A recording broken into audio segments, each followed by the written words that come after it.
আচলতে জুবিন দাৰ মৃত্যুৰ পাছত কিবা বলিয়া হোৱাৰ দৰে হৈছে মানুহ অসমৰ মানুহে তেওঁ কিবা গম পাই গ'ল যে এওঁ আচলতে অসমৰ কাৰণে কাম কৰা মানুহ নহয় এওঁ অকল ধান্দাত কাম কৰা মানুহ সেইকাৰণে অসমৰ মুখ্যমন্ত্ৰীৰ প্ৰতি মানুহৰ অনাস্থা আহিছে মানুহ সেইকাৰণে অনাস্থাটো অহাৰ কাৰণে অসমৰ মুখ্যমন্ত্ৰী এতিয়া যত দুখ নন্দ ঘোষ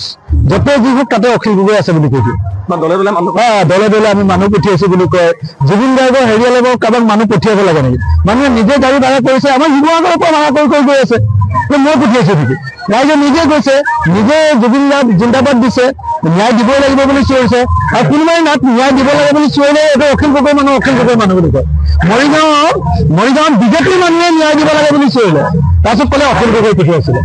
এই মুখ্যমন্ত্ৰী মানে পগলা হোৱাৰ দৰে হৈছে তেওঁ মাথাৰ কাম নকৰা হৈ গৈছে ঠিকভাৱে তদন্ত এইকাৰণে কৰা নাই তাৰ কাৰণটো হ'ল যে সেই গোটেই আচলতে নৰ্থ ইষ্ট ফেষ্টিভেলখন পাতিছিলে পবিত্ৰ মাৰ্ঘেৰিটাই আচলতে প্ৰকৃত উদ্যোক্তা পবিত্ৰ মাৰ্ঘেৰিটাই এতিয়ালৈকে তদন্তৰ আওতালৈ অনা নাই গতিকে কেনেকৈ তদন্ত হ'ব আপুনি নিজে কওক তাত মুখ্যমন্ত্ৰীৰ পত্নী ৰেণুকি ভূঞা শৰ্মা তেখেতে গৈ ফেশ্বন শ্ব'ত অনুষ্ঠিত কৰিছিলে বুলি কৈছে